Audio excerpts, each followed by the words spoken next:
MLB はア・リーグ MVP を発表し、アーロン・ジャッジ選手が2年連続3度目の受賞を果たしました。大谷選手が満票受賞したナ・リーグとは一転、ローリー選手と20ポイント差の大接戦のア・リーグでした。パパの一面を見られるインタビューは貴重です。現地放送を翻訳してお届けいたします。The BBWAA award show continues. The National League MVP has been revealed. Now it's time for the American League MVP. The finalists are Aaron Judge led the American League in batting average, on base percentage, slugging, OPS plus, F/WAR, and runs scored. His 53 home runs were the most in a season by any player to win a batting title. Cal Raleigh set the single-season records for home runs by a catcher, switch hitter, and Seattle Mariner. He looks to join Hall of Famers Ichiro Suzuki and Ken Griffey Jr. as the only Mariners to win an MVP. And Jose Ramirez is an MVP finalist for the fourth time in his career. He joined Bobby Bonds as the only players in MLB history with consecutive seasons of 30-plus home runs and 40-plus stolen bases. Certainly all these guys worthy of kudos and accomplishments. We're pleased to be joined by two of the three finalists. Jose Ramirez unable to be with us, but Aaron Judge is here, and Cal Raleigh is joining us live from the Chelsea Theater, where the MLB Awards are taking place later tonight. Aaron, I'll start with you. You hit 331 and 53 home runs as that IFB goes right back into place. We're good. What do you take more pride in, the fact you hit for such a high average or all those home runs? Well, I think probably the average. You know, I always try to be a complete hitter. You know, especially coming up through my minor league and then major league career. It was kind of about this is a bigger guy that just hits for power. So, I just want to try to kind of round out my game and just kind of get on base for my teammates behind me and just try to be as productive as I can. So, everyone loves the long ball, but I've been trying to work on my craft by raising that average a little bit. Hey, Cal, it's Tom Verducci. Congratulations on being a finalist here. I want to know how you do it, man. I mean, you took more plate appearances, including the postseason, than any catcher in history, 759. You caught 17,000 pitches without a pass ball the whole season. Really, how did you do it? What is the key to being a switch hitter and a catcher and playing just about every single day to get through what was a 7-month season for you?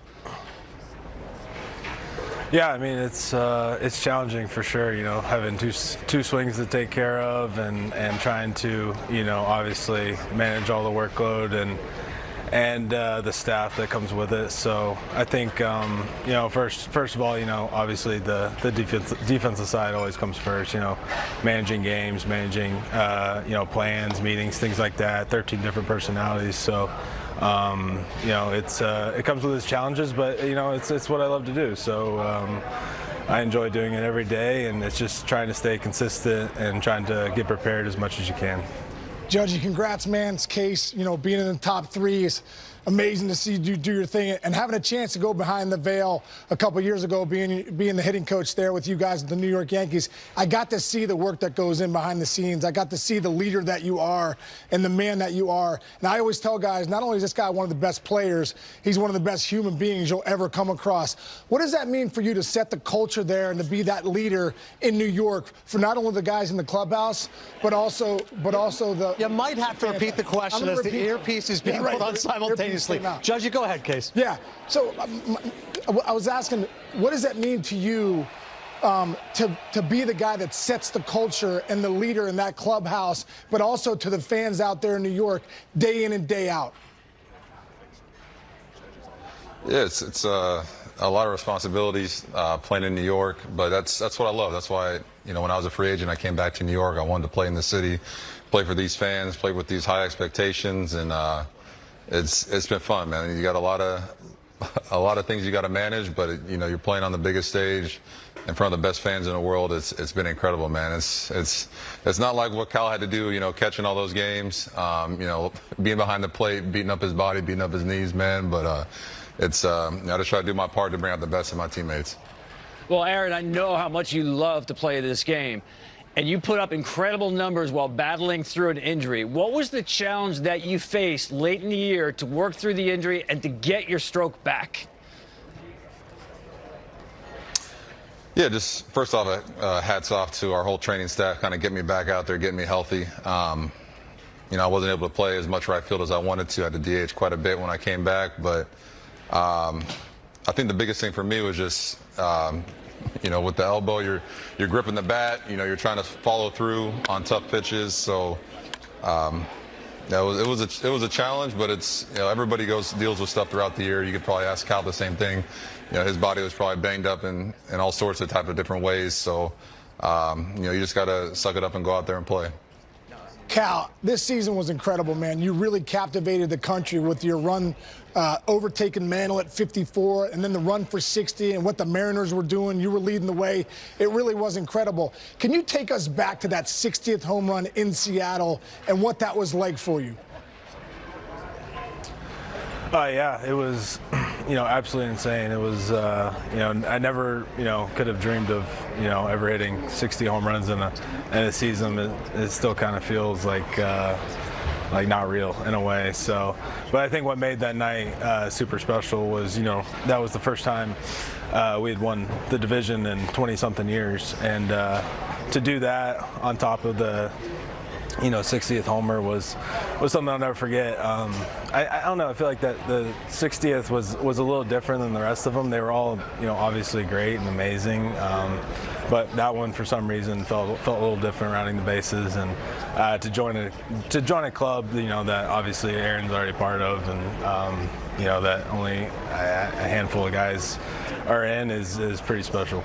Just the 7th player in baseball history with 64 home runs and just the 4th in the American League. When you're talking one hand, awfully impressive. Great stuff, gentlemen. Sit tight. When we come back here on the BBWA Award Show, what makes Jose Ramirez so consistent? How is Cal Raleigh so successful on both sides of the plate? And what incredible historical company did Aaron Judge put himself in this season? Case and Tom, break it all down next. Oh, man, Cal Raleigh's doing stuff we've never seen before from the catching position. The most difficult position playing baseball. He is an absolute wall behind the plate. Jose Ramirez, when it's all said and done, he is going to be atop some of the greatest players league-wide. He's that kind of player for the Cleveland Guardians. He's got 53 home runs. He's hitting over 330. Aaron Judge first got to win a batting title with this many home runs. What he's doing is absolutely incredible. One of the best players we've ever seen. Cannot wait to see who will be the American League MVP. These are your finalists. Aaron Judge led baseball in average on base percentage, slugging, OPS plus, and he had 53 home runs. Cal Raleigh's at the single-season home run record for catchers, switch hitters, and the most long balls in Mariners history. And Jose Ramirez and the Guardians have the longest active drought in baseball without an MVP winner. Their last winner was Al Rosen, all the way back in 1953. Let's start with Ramirez. Case, when you look at this guy, his all-around game is just so impressive. So consistent. You're talking about an MVP of a team. A guy, the Guardians, where would they be without Jose Ramirez? This guy's one of the most special guys in the game. What fascinates me, Adnan, is just the way this guy posts every single day. And we talked about, you know, being able to hit from one side of the plate. Listen, this guy does it from both sides of the plate. Left-handed stroke, hits the ball in the ballpark, but he's a great hitter. He's a complete hitter. He's a line-to-line guy. He can get you in all facets of the game, but that's what I love. When you watch this guy, his splits are incredible. He's almost exactly the same hitter left-handed as he is right-handed, which is such a hard thing to do, so he's a real matchup problem for anybody that's trying to figure out how to pitch this guy, which is incredible. And then you talk about the total complete package, stolen bases. This guy can flat out change a game. Tied for second in the AL with 44 bags. When he gets on base, he's a real problem, and I think that's a big thing. He can hit from both sides of the plate, he can steal bags and get in the scoring position, and he can also pick it over there at third base. One of the best in the business, no doubt about it. Ranges to his left, ranges to his right. So good at what he does, and you know what? Pitchers love it right here. He can somehow turn a 5-4-3 double play. And this right here, man, this is the play that you look at Jose Ramirez and you say, man, that's what makes great third baseman. The guys can come in on the bare hand and make that play. You want to talk about a total package. And look at this right here. Most top 3 finishes in MVP voting in the history of the game. Look at this. Mike Schmidt, George Brett, Brooks Robinson, and oh yeah, Jose Ramirez. That's how good this guy is. The greatest third baseman in baseball on that list with Jose Ramirez. Pretty good, right? Meantime, Cal Raleigh, we keep using that word, Tom, historic, what he did this year, but particularly do so at both sides of the plate. This is a lost art for a switch hitter to be so great today. Yeah, and you heard him talk about how it's hard to maintain a stroke from both sides of the plate. I remember asking his dad, college coach, when did he start switch hitting? What's his natural side? he said as soon as he could stand, he had that red plastic bat in his hand. He always hit from both sides of the plate, so he doesn't have a natural side. He's a natural switch hitter. And what I love about his swing is watch the extension as he gets through the ball. This reminds me of Mark McGwire. The last time I saw a guy with the extension through the ball, watch the barrel keep going. And his dad used this phrase, the distance between the barrel and your nose. The distance between the barrel and your nose, keep that as far as possible. That's where the extension is coming from. So that's why his ball just carries out of the ballpark. Look at this extension here. That doesn't happen by accident, especially when you have to swing from both sides of the plate. And you talked about Jose Ramirez being a matchup problem case. It's the same thing with Cal Raleigh now. It doesn't matter which side of the plate you put him on. In fact, this year, the right side was the better side. It's pick your poison, whether you want a righty or a lefty to pitch to Cal Raleigh. Just so impressed that he can do this while catching and switch hitting. It's remarkable what these guys have done. By the way, the latest reimagining of Frankenstein is on Netflix. These guys are monsters at the plate. That's all I keep thinking of. Imagine dealing with these guys, and you think of Aaron Judge. Again, Case, you were the Yankees hitting coach. Yeah. You saw it up close and personal, how hard this guy works, how talented he is. Yeah, it's incredible. It's really incredible. And I love how he said, I want to be the complete player. I want to be the complete package. He is the complete package, and it's getting historical, guys. It's coming to the level right now. You're seeing one of the greatest players this game has ever seen. And this year, he did it again. Over 50 home runs for the 4th time. Let me give you some names, guys. Aaron Judge, Sammy Sosa, Mark McGwire, and Babe Ruth. Some of the best to ever do it. Those guys hit the ball further than I've ever seen in the game. Historical type stuff. But you know one thing about Judgy, man? This guy is a great hitter. He goes to right field better than anyone in the game. He's a major problem, matchup problem. Hits lefties, hit righties. He can take you out dead center, line to line. Most home runs by the batting champion, MLB history, Aaron Judge, 53. Look at the other names. Mantle, Jimmy Fox. Historical run, historical numbers in 2025. And I think that's the big thing is we're looking at history here. And all of a sudden, man, I tell you what, bullets down the line, gets the pink bat, shoots it to right for Patty right there. Another missile to left right here. It's just so special what he's doing. And this number right here might be the biggest one. Babe Ruth, when you talk about one of the greatest. Barry Bonds, the greatest in my generation that I've ever seen. And the splendid splinter, Ted Williams, 3 of the greatest hitters of all time. And the stat right here with Aaron Judge now falling into this one. This one's incredible. 215. A 210 plus OPS plus, which is incredible. The average player is 100 OPS plus. Babe Ruth has 9, Bonds 4, Williams 4, and Aaron Judge now at 3. We're looking at a historical player, guys, doing historical things in 2025. And like I said before, being around this guy and getting a chance to coach him, as great of a player he is, he's probably a better person. And I think that's one of the coolest things for me. I'm ready to run through a wall. Team on 3. 1, 2, 3. Let's go, Case. The ultimate motivational coach. I love it. Look at these numbers. When you're talking about Mantle and Maris, this is where it kind of mirrors us a little bit, right? So Mantle would be like the Aaron Judge, has the numbers in terms of average on-base slugging OPS plus. But Cal Raleigh, home runs and RBIs, like Roger Maris. As a matter of fact, let's take a look now at the 2025 numbers and look at this comparison. That's right. Look at Judge. He's got him in the average OBP, slugging OPS plus. But there's Cal Raleigh. Those 60 home runs by a catcher, 125 RBIs. It is why this has been a fascinating debate all season long. The moment of truth is almost here. Will it be Aaron Judge's 3rd MVP award, or will Cal Raleigh's 1st? We'll all find out together after a short break.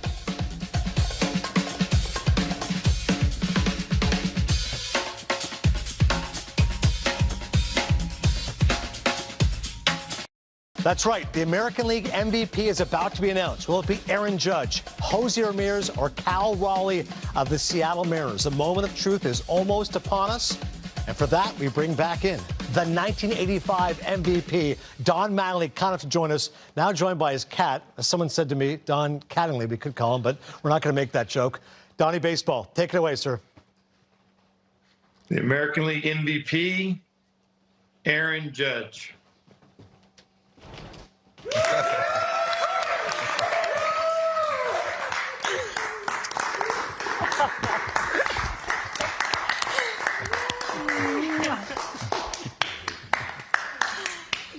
Aaron Judge of the New York Yankees. Thank you to Don Mattingly for the announcement. From one Yankee great to another, Judge wins his third MVP, and listen to what I want to see, folks. How close was the vote? Wow. Take a look at that. 355 for Judge, 335 for Cal Raleigh. 17 first-place votes for Judge.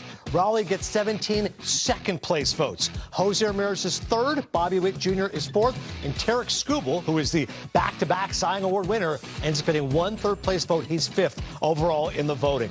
What a moment. Congratulations to the great Aaron Judge. Judgy, this is rarefied air, my man. Three-time MVP. I'm taking you back to as a kid in Linden, California. You know, for all the kids out there, my own son Shaz, he loves you, your favorite player. What's the advice you give to all the kids out there?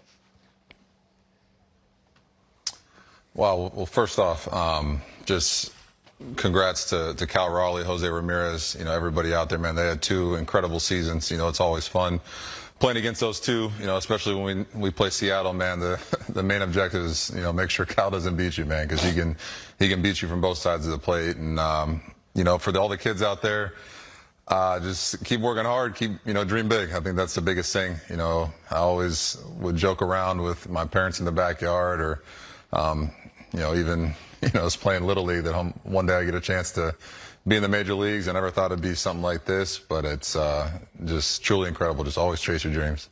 Judgy, man, congratulations. So well deserved. Congrats to Sam, to Big Wayne, to Patty, to everybody there, the dogs. I know you love the dogs, too. You're rocking with the dogs. You know, I just, you know, for me, man, it's your first MVP as a dad.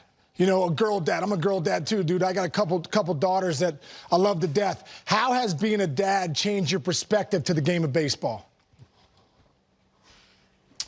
It's been incredible. You know, getting a chance to, you know, no matter what, when I come home, if it's a 4-for-4 night and, you know, you win the game, or if it's 0-for-4 and, you know, you lose the game for your team, you know, she's always smiling and happy to see me. It's been incredible to see her, you know, grow these 9 months, and you know, looking forward to, you know, having her more games out of Yankee Stadium.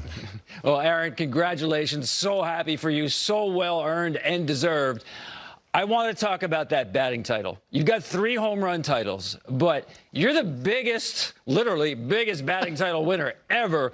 What does it mean for you to win a batting title at 331?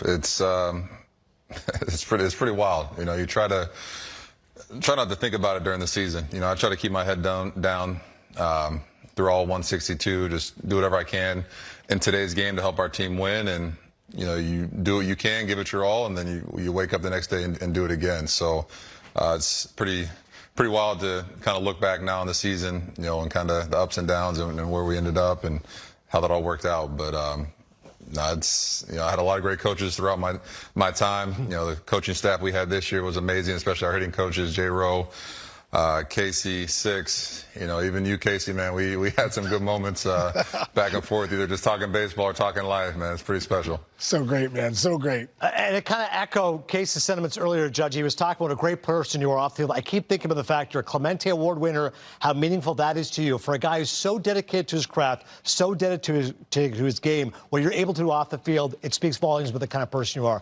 Congratulations on winning your third MVP. Richly deserved. No, thank you very much. Aaron Judge of the New York Yankees, your MVP. Celebrate with those dogs.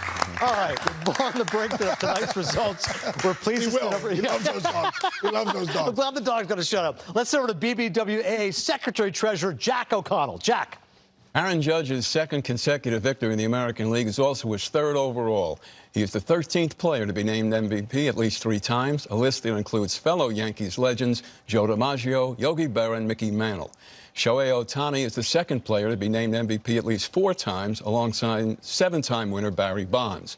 And it is just the second time a player has won MVP awards in 3 consecutive seasons. Bonds holds that record as well with 4 straight MVPs. Ohtani is alone as the only player to win the award twice in each league. Well, thanks so much, Jack. Clearly the lesson is if you want to be an MVP, you have to get a dog, quite frankly. Here's we recap the BBWAA Awards. Nick Kurtz, the Colonel, and Drake Baldwin, love the Drake. Rookies of the Year, Stephen Vogt, Pat Murphy, your Managers of the Year, Tarek Skubal and Skeens, the Cy Young Award winners, and MVPs Judge and Ohtani. Tom, your reaction, how close the vote was?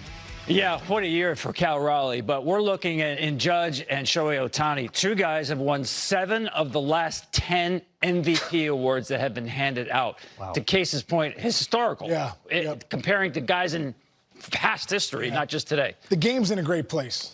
We got a superstar on the East Coast. We got a superstar on the West Coast with 2 generational players winning MVPs, doing things that we've never seen before in this game. So congrats to everybody tonight. It's Aaron Judge, Shohei Ohtani. What an incredible season they had. I mean, a 4-time MVP and a 3-time MVP.